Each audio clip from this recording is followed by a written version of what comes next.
अस्सलाम वालेकुम व्यूअर्स, क्या हाल चाल है? सब खैरियत से हैं? अच्छा, आज का जो हमारा टॉपिक है वो है रियल एंड अपीरेंट वेट।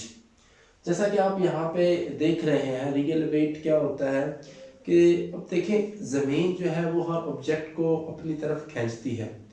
अब ज़मीन जिस फोर्स से किसी ऑब्जेक्ट को अपनी तरफ खींचती है उसको हम रियल वेट कहते हैं। वेट बेसिकली हम उसको यूज़ कर रहे होते हैं। अब हम लोग अक्सर क्या करते हैं, हम वेट और मैस को एक चीज कह रहे होते हैं, हालांकि दोनों डिफरेंट हैं। वेट और है और मैस और है। मैस एक स्केलर क्वांटिटी है जिसका यूनिट केजी है, किलोग्राम, और जो वेट है वो एक फोर्स को बोलते हैं जिसका यूनिट न्यूटन है। और वेट वो फोर्स होती है जो कि जमीन किसी भी ऑब्जेक्ट को अपनी तरफ लगा रही होती है, उसको हम रियल वेट कहते हैं। दूसरा हमारे पास है अपीरेंट वेट। अपीरेंट वेट क्या होता है? ये मेरे पास ना स्प्रिंग बैलेंस सिस्टम है। ये देखें, यहाँ पे सबसे पहले इसको ये जीरो पे हमने कैलिबर करना है, कैलिब्रेशन इसकी जीरो पे करनी है, ये जीरो पे है, ठीक हो गया। अब इस स्प्रिंग बैलेंस सिस्टम से हम जो वेट मेजर करेंगे उसको हम कहते हैं अपीरेंट वेट। ये मेरे पास एक बॉडी है जिसका कोई भी मैस है, हम मेजर कर लेते हैं। अच्छा, अब ये देखें, रीडिंग आप देख रहे हैं इसके ऊपर कितनी है जनाब?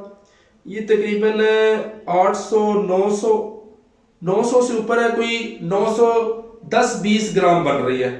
कितनी? 910-20 ग्राम बन रही है।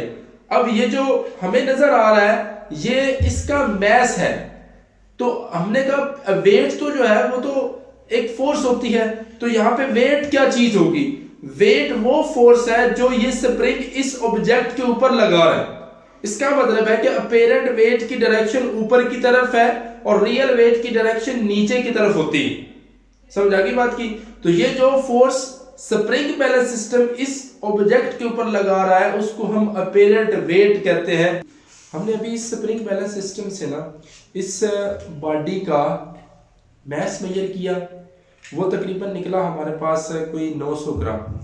और इससे हमें ये पता चला कि ये जो स्प्रिंग बैलेंस है इस बॉडी के ऊपर ये जो फोर्स लगाता है उसको हम अपीरेंट वेट कहते हैं।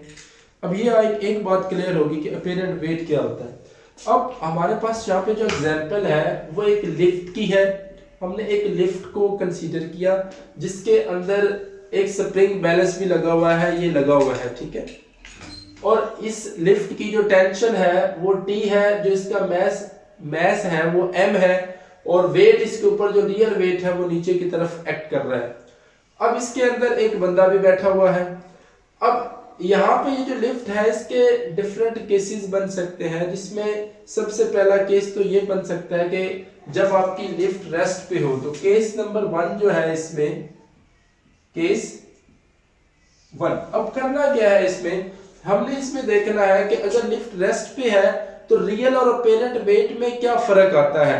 अपीरेंट वेट वो है जो इस लिफ्ट के ऊपर टेंशन एक्ट कर रही है, और रियल वेट वो है जो कि ग्रेविटेशनल पुल ऑफ अर्थ है। इन दोनों में फर्क क्या है? तो सबसे पहला केस जो है वो हमारा है when lift is at rest. Lift आपकी किस पे है? रेस्ट पे है। अगर लिफ्ट रेस्ट पे, आप देखें इस लिफ्ट के ऊपर कितनी फोर्सेस एक्ट कर रही है एट अ टाइम। एक फोर्स जो कि वेट है वो नीचे की तरफ है, एक फोर्स जो कि टेंशन है वो ऊपर की तरफ है, और टेंशन को यहाँ पे अपीरेंट वेट कहते हैं। तो अगर हम इसके ऊपर समेशन F वाला फार्मूला अप्लाई करें वो बराबर होता है 0 के। अब समेशन F क्या है यहाँ पे, जिसको आप समेशन F भी कह सकते हो या F नेट भी कह सकते हो, ठीक है। हम इसमें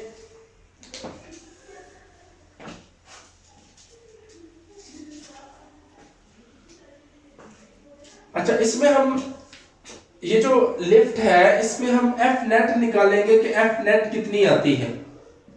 F नेट हमारे पास आएगी, ये चूंकि लिफ्ट रेस्ट पे है ना, टेंशन ऊपर की तरफ है, वेट नीचे की तरफ है, तो इसको हम लिख सकते हैं T minus W। Direction opposite है इसलिए एक के साथ माइनस लगाना जरूरी है। अब F net according to Newton second law ये ma के बराबर होती है, तो ये T माइनस W। अब यहाँ पे लिफ्ट रेस्ट पे है, लिफ्ट किस पे है, रेस्ट पे, तो एक्सेलरेशन जीरो होगा ना, सिंस लिफ्ट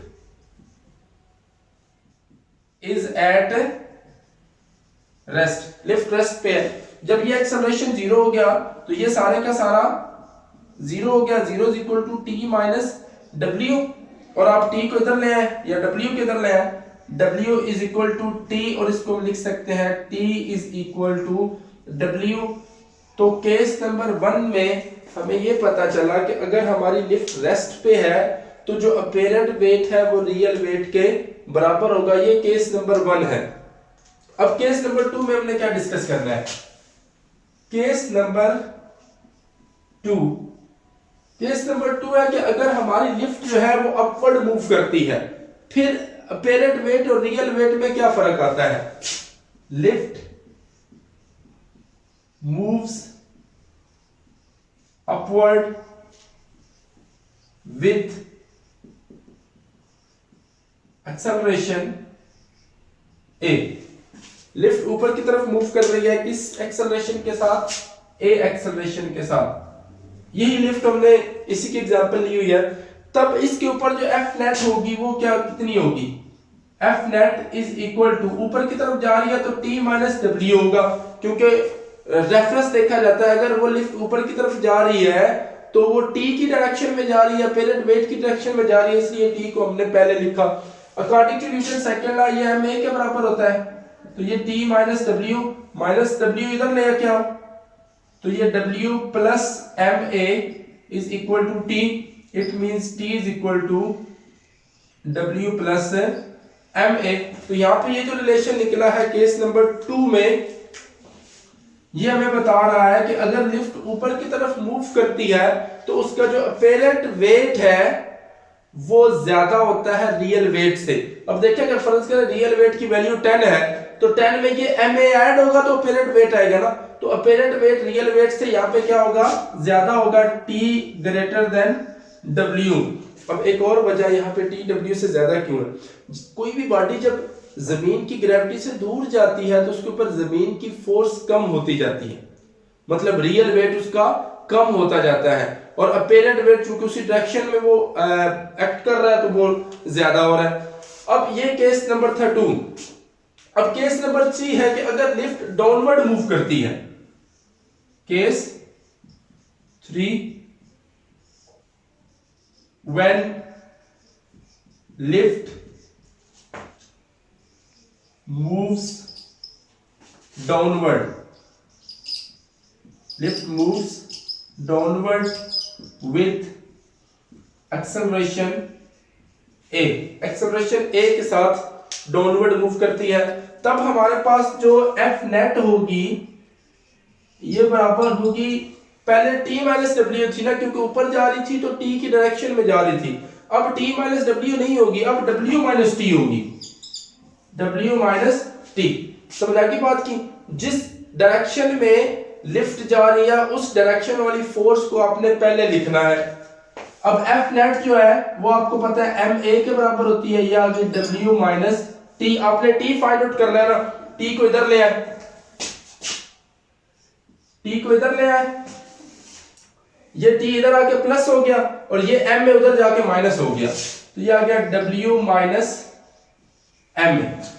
अब ये रिलेशन निकला है हमारे पास केस नंबर 3 का कि अगर लिफ्ट जो है वो डाउनवर्ड मूव करती है तो उसके अपेरेंट वेट के ऊपर क्या फर्क पड़ता है, उसका अपेरेंट वेट रियल वेट से कम हो जाता है। ऐसा ही होना चाहिए, क्योंकि कोई भी बॉडी जब जमीन की तरफ आ रही होती है तो उसके ऊपर ग्रेविटेशनल फोर्स इंक्रीज हो रही होती है, क्योंकि उसकी हाइट कम हो रही होती है, और जमीन की सरफेस के ऊपर ज्यादा सब मैक्सिमम ग्रेविटेशनल फोर्स जमीन की सरफेस के ऊपर लग रही होती है।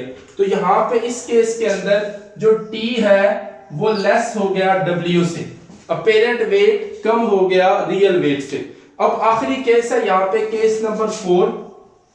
केस 4 है कि अगर लिफ्ट की रस्सी टूट जाती है, लिफ्ट अगर फ्रीली फॉल मूव करती है, लिफ्ट मूव्स फ्रीली,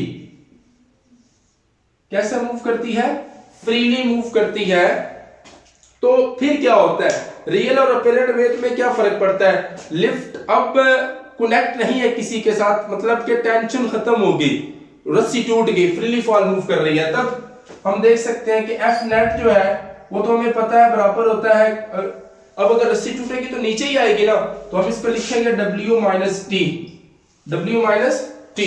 अब एफ नेट आपको पता है एम ए के बराबर होता है, किसके, एम ए के, W माइनस टी।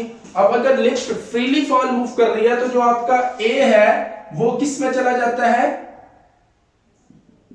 ए जो है वो जी में चेंज हो जाता है, तो आप ए की जगह पे जी पुट कर लें, एम जी, ये W माइनस टी हो गया, ठीक है। अब जो वेट है वो भी तो एम जी होता है ना, टी को इधर ले आओ, T is equal to W minus M G, और W ऑलरेडी एम जी के बराबर होता है, तो M G minus M G, ये M G minus M G आपस में कट गए, ये आ गया 0। तो अगर लिफ्ट जो है वो फ्रीली फॉल मूव करती है तो उसका पेरेंट वेट 0 हो जाता है, होना भी ऐसा चाहिए, जब वो उसकी रस्सी टूट गया तो वो स्प्रिंग से उसका कनेक्शन खत्म हो गया, तो पेरेंट वेट ऑटोमेटिकली क्या होना चाहिए, 0 होना चाहिए। ये जो क्वेश्चन है ये अगर बोर्ड की बात की जाए तो ये लॉन्ग क्वेश्चन आता है और बहुत इंपॉर्टेंट लॉन्ग क्वेश्चन है। आज का टॉपिक हमारा जो है वो यहाँ पे कंप्लीट होता है, तब तक के लिए मुझे इजाजत दीजिए।